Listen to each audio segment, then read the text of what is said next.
بسم اللہ الرحمن الرحیم۔ السلام علیکم ورحمۃ اللہ وبرکاتہ۔ آبدراجہ چینل کی طرف سے آج میں اپنے دوستوں کو رسول اللہ صلی اللہ علیہ وآلہ وسلم کا ایک فرمان بتاؤں گا۔ بدن کے کس حصے کو زیادہ پاک کرنے کی ضرورت ہے؟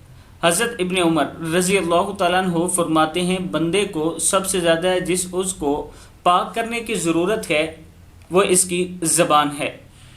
یعنی انسان کو جو سب سے زیادہ اپنی چیز پاک کرنی چاہیے وہ زبان ہے۔ اب زبان کیسے پاک ہوگی؟ زبان اللہ کے ذکر سے پاک ہوگی۔ آپ دوست اللہ کا ذکر کرتے رہا کریں، اللہ کا شکر ادا کرتے رہا کریں، اور اگر کوئی مصیبت آ جائے تو اللہ کے حضور توبہ استغفار کیا کریں اور اس پر صبر کیا کریں۔ برائی سے بچیں، جھوٹ سے بچیں، غیبت سے بچیں، دوسروں کے لیے برا سوچ کر ان کے لیے کوئی پلاننگ کرنا، ان چیزوں سے بچنا، یہ زبان کی پاکی ہے۔ اللہ تعالی ہم سب کو رسول اللہ صلی اللہ علیہ وآلہ وسلم کے اس فرمان پر عمل کرنے کی توفیق عطا فرمائے۔ السلام علیکم ورحمۃ اللہ وبرکاتہ۔